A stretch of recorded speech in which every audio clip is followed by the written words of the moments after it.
Welcome to Lesson 2 of Becoming an Effective Facilitator, a course of the Nonprofit Bootcamp e-learning series. Facilitation is an essential skill for a food systems leader and requires objectivity, active listening, and neutrality. It challenges us to move from group processes to engaging discussions and embrace and hear from all members, resulting in successful and tangible outcomes. This course will cover the key characteristics of facilitation, how to structure group discussions, and give you new tools to add to your facilitator toolbox. Today's presenter is Veronica Flores, the Chief Executive Officer of Community Health Councils and an Adjunct Associate Professor at the University of Southern California Sol Price School of Public Policy. Prior to this, she was the president of a group providing strategic leadership and capacity building to nonprofits, public health agencies, and startups seeking to scale multicultural social enterprises and initiatives while increasing financial sustainability. For the past 25 years, Ms. Flores has held executive positions in both private and nonprofit sector organizations, as well as having a long history of activism on issues related to social justice, equity, and sustainability, and as such, has co-founded various organizations, including Bienestar, the Audre Lorde Project, and California Collegiate Charter School, to name a few. She currently serves as co-chair for the Los Angeles County Community Prevention and Population Health Task Force and on the Charles Drew Medical University President's Advisory Council. Veronica, we're very excited to have you here. Thank you so much in advance for sharing your knowledge and expertise, and I will hand it over to you. All right. Well, hello, everyone, and I'm sorry that I can't see your happy faces today. Happy Monday. But let's start first by looking at what we covered last week. So last week, we covered the first part of it, was really trying to set some standards on, being a facilitator. What are some of the skill sets we just need to be aware of? How do we really need to prepare ourselves as individuals to really facilitate? Today, I really wanted to move into giving you some really specific skills and tools and practice that you can use in every day. So session 2, skills and tools and practice.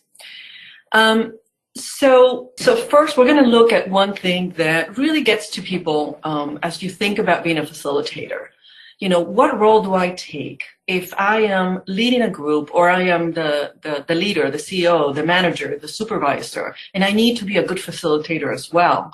But what is the difference between that versus being a strict facilitator? So we're going to talk a little bit about that and how you can sort of mix the two sometimes. Secondly is the qualities of a great facilitator. So in order to have that, really it's about practicing and ensuring that you have a full set of tools and strategies in your toolbox before you show up to an event that you're going to facilitate. So today you can expect to really improve your toolbox by some of the techniques that I'm going to provide you, and hopefully you'll begin to use them. This can actually be good in different contexts. So let's start with the first piece. Why do we need facilitators if we have good leaders, right? How many times have you actually sat in a meeting where the leader is also supposed to be facilitating, but you sit there wondering, okay, I got a lot to do, I'm not getting anywhere, and the ideas are all coming from one place. The difference is, a leader is really someone who needs to focus on the task, right? They need to focus on what needs to get done, on what resources are needed to get that done, put together those budgets, and really think about the scheduling of tasks. And most times, they're also content experts. They've had experience running similar projects, but they may not necessarily be skilled at facilitation, but they do understand what it is that you're talking about. They also engage in actions that lead a group of people or an organization. Remember the last time we talked about a leader really needs to be someone who, when they look back, they see people following them, right? So that is the difference. But here's an important little bit of data.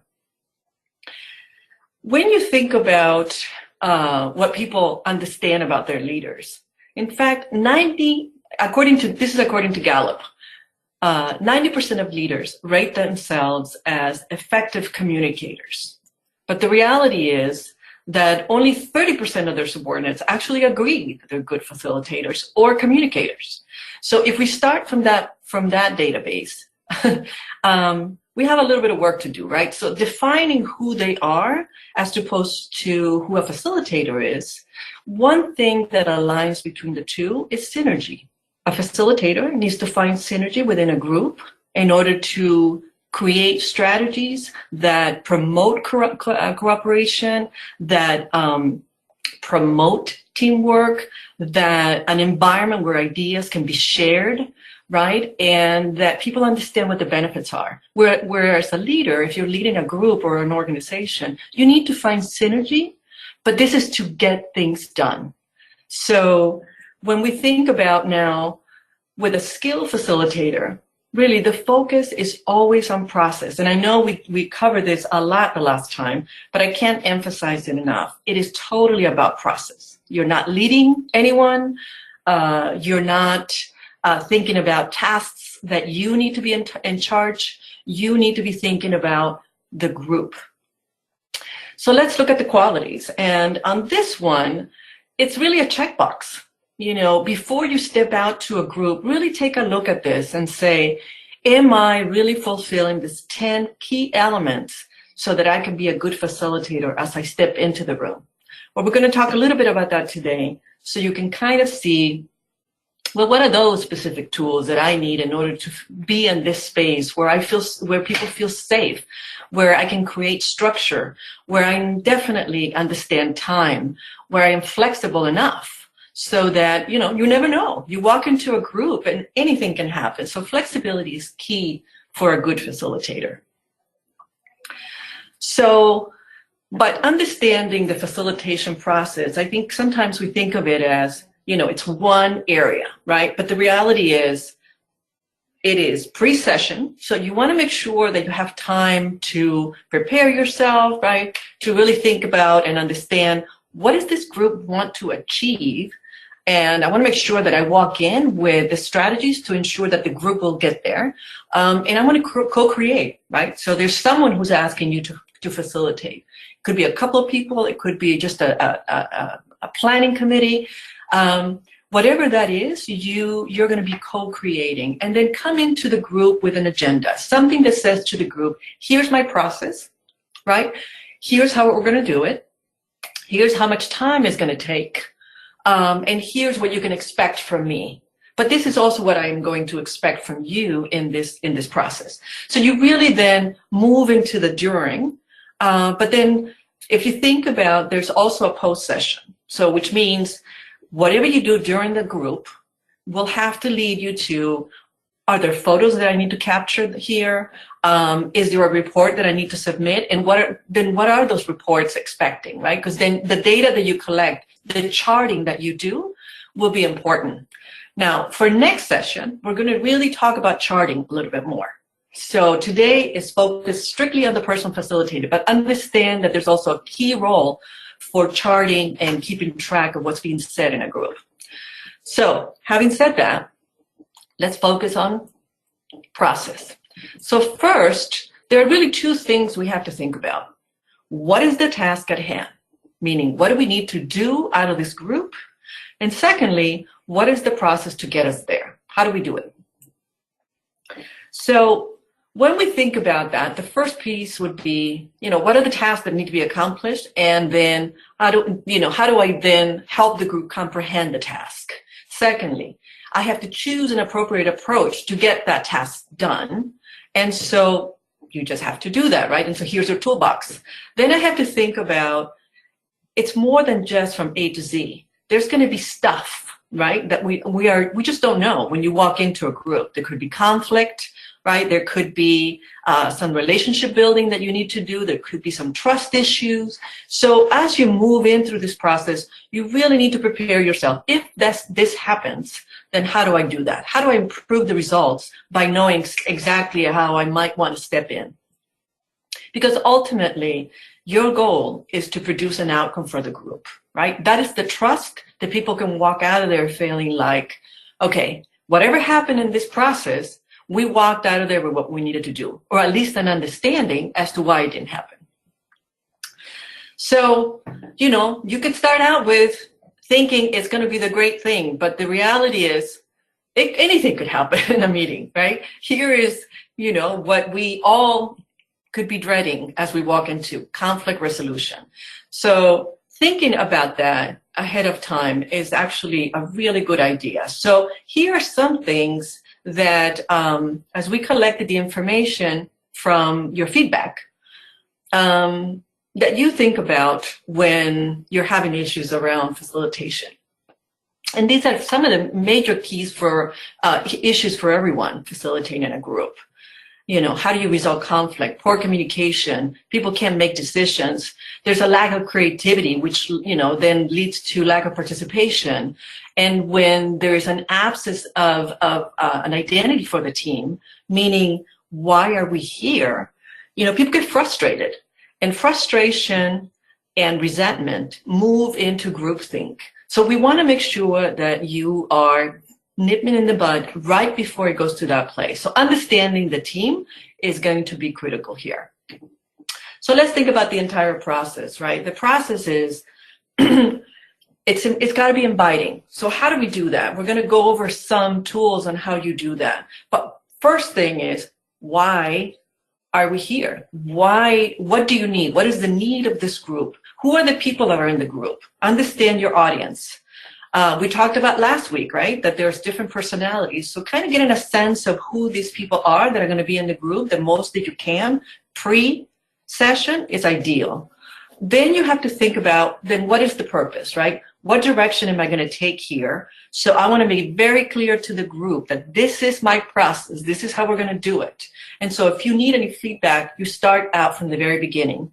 But one of the biggest things for human beings is uncertainty. We just stress out over uncertainty. So anytime you want to minimize stress in your work environment, your life, make it clear, be transparent, and put it out there. It minimizes right away. People then feel like, oh, okay, I can deal with that. Or here's another idea, right? So you want to get established with principles of how you're going to work together while you're in this room together. And we're going to go over some of these things as well in a minute, but basic stuff, right? And then once you're in it, you want to make sure that you understand what tangibles or intangibles you need to get out. So what are your outputs out of this group?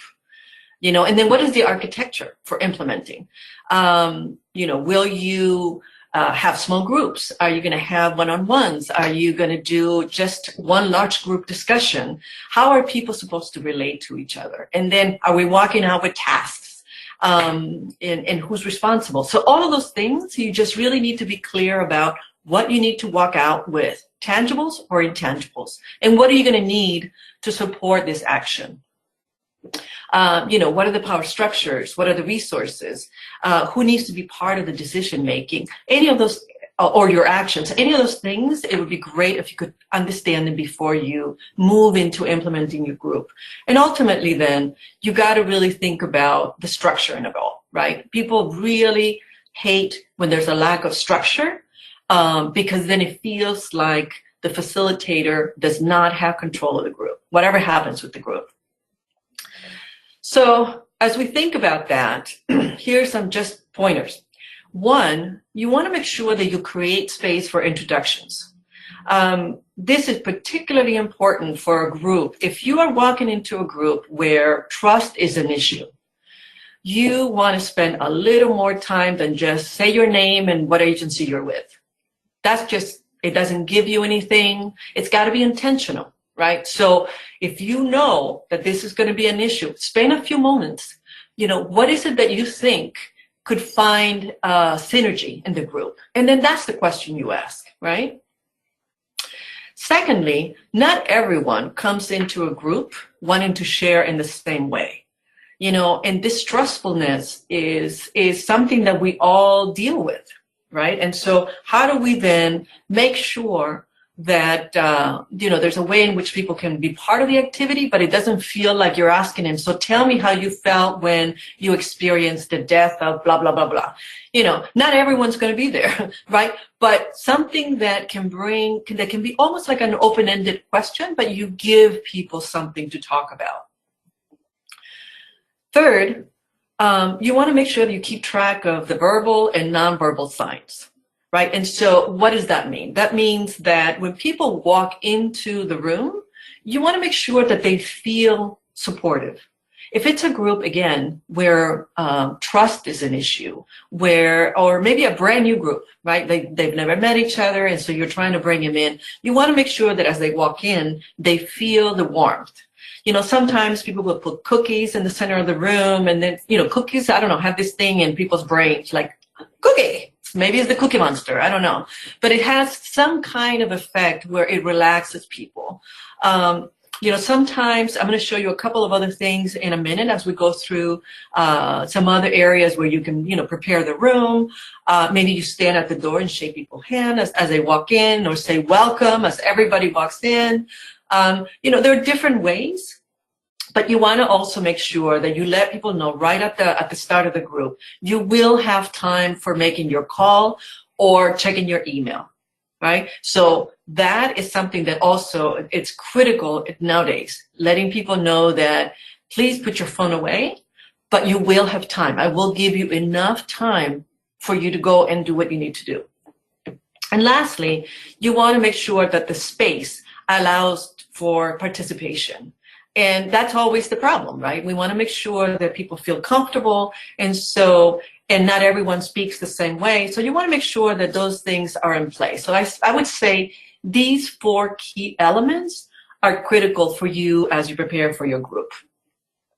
So one thing is, as I was telling you a little earlier, and as you prepare the room, one thing that people sometimes do is that they'll put like a little doormat, right? And it's just paper. And you can write whatever you want on the doormat, right? Our family is just the right mix of chaos and love, or, welcome, or love grows here, or, whatever you want people to, or if you want to put some funny quotes, and make it like a little walk-in area as people walk into the group, it just will relax and it will just set the tone of who you are as a facilitator, an open, inviting individual. Secondly, it's going back to then the introductions. These, again, are so critical. You want to make sure that you are prepared with some kind of icebreaker, right? People introduce themselves. You want to make sure that as they're doing this, they're thinking of, who are you? What brings you here? How many years have you been with the organization? What are your expectations for the session? That allows people to just kind of talk.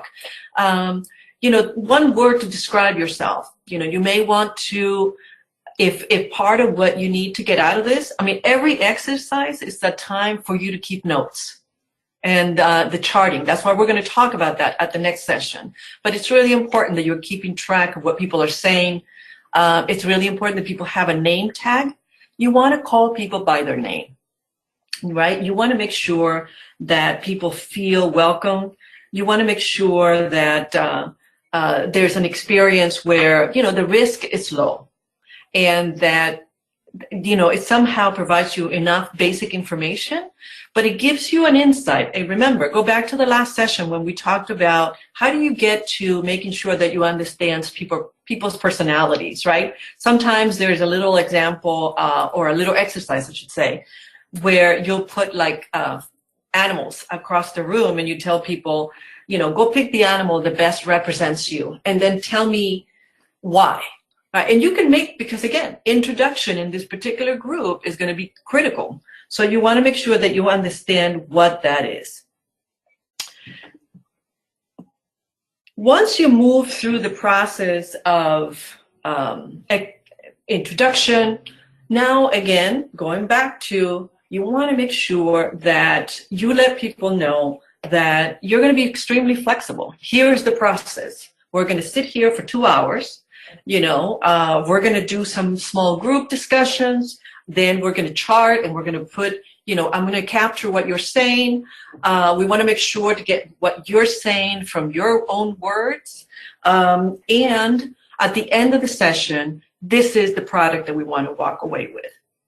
So I'm going to take you through a process to make sure that we come up with that product, right? And so you make sure that people understand that you will be using maybe some visual aids, right? If you want people to ask, you're going to tell them how to talk to you, when you're going to respond, and when you may put some things on the side.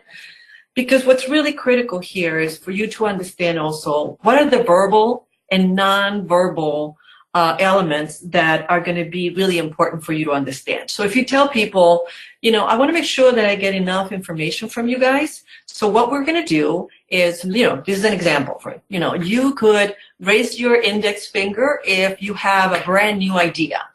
And then I'm going to, count to make sure that everybody gets a number, and you just need to remember your number. That's got a name, and we're going to go into it in a minute. You may use, 2 index. If somebody has an idea and you want to contribute to that same idea, this is not a new idea, but you're contributing to that idea, raise 2 index fingers, and I will make sure to break the stacking, as it's called, and I'll come back to you. So that we can get the full sense or perspective for one particular idea. If you enjoy someone's idea, why don't we do a little bit of silent applause, or you could always use the Nancy Pelosi and just do a little happy clap, right? A quiet clap. So as you start to do that, I used the term a minute ago, stacked. And so that's a term that is used when you start to give people stacking the number of speakers. So if everybody's raising their hand and you say, okay, so I'm going to start from the left this time, and I'm going to start counting. So please pick a number, your number 1, 2, 3, and then remember your number, because that's how I'm going to come back. And then you start going through the numbers, right? So that's called stacking. So you let people know that you're going to be using a technique to make sure that you're getting everybody's voices. Another strategy, and this is particularly important, and this could take between 10 to 30 minutes.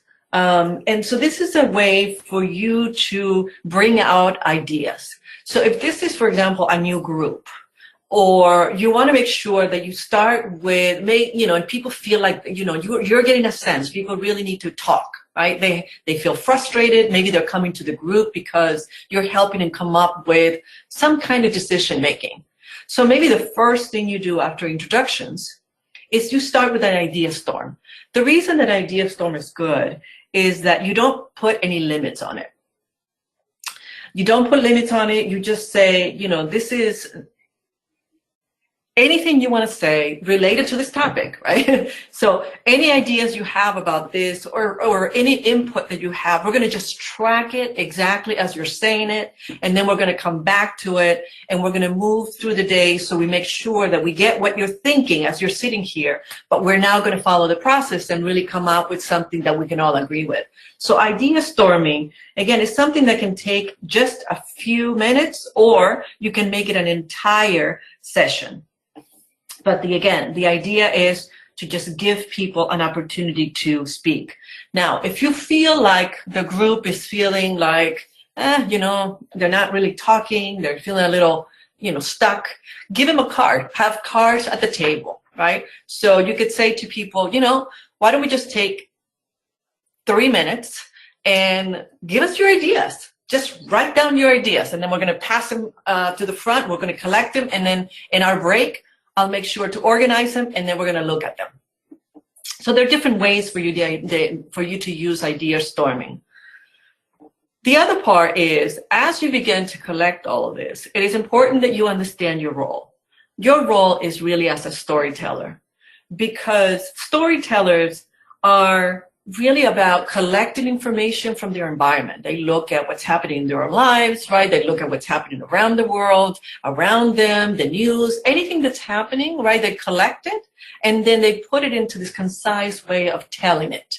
That's your role as a facilitator.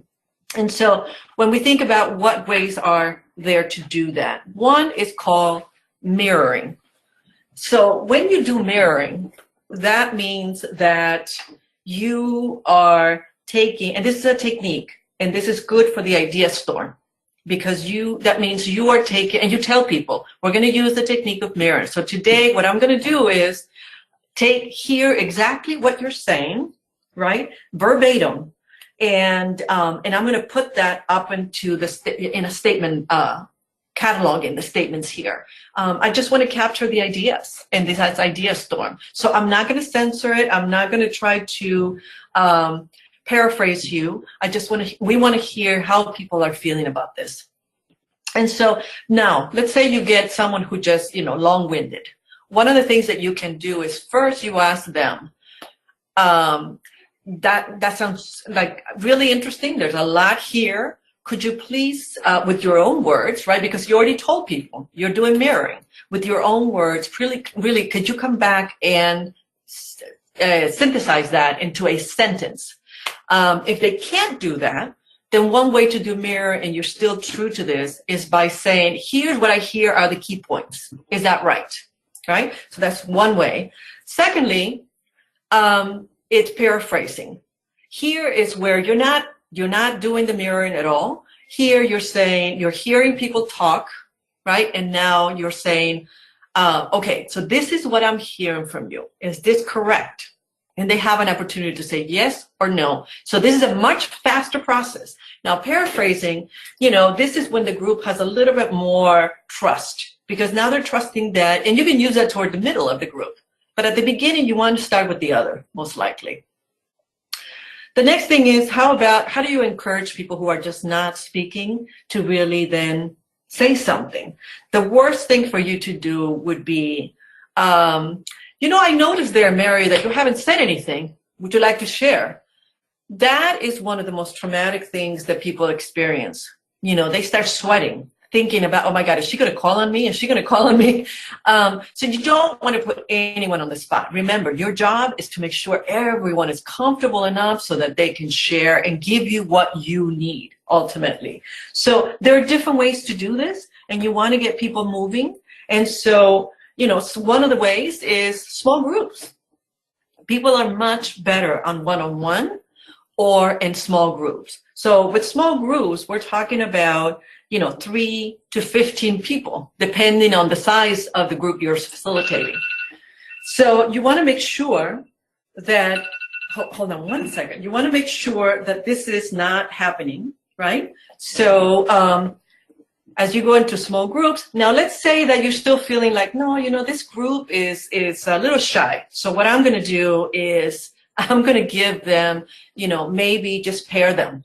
And so it's a much easier strategy to think about how do you pair people and then give them a little homework, right? So as the two of you, you're going to talk about this issue, and your guys are going to come up with a solution to ABC. So now people are feeling even more comfortable because they get to talk to one person.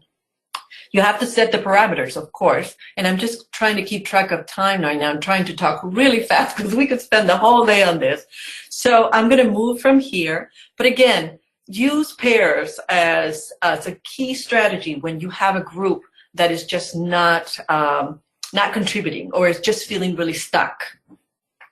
The other thing is, once you do that, you can also go around. As long as you let people know that they can say skip, right? And you can do popcorn style. So people kind of say, oh, I want to say something. I want to say something, right? But if the same 5 people are speaking, this is probably not a good idea. You may want to go into small groups.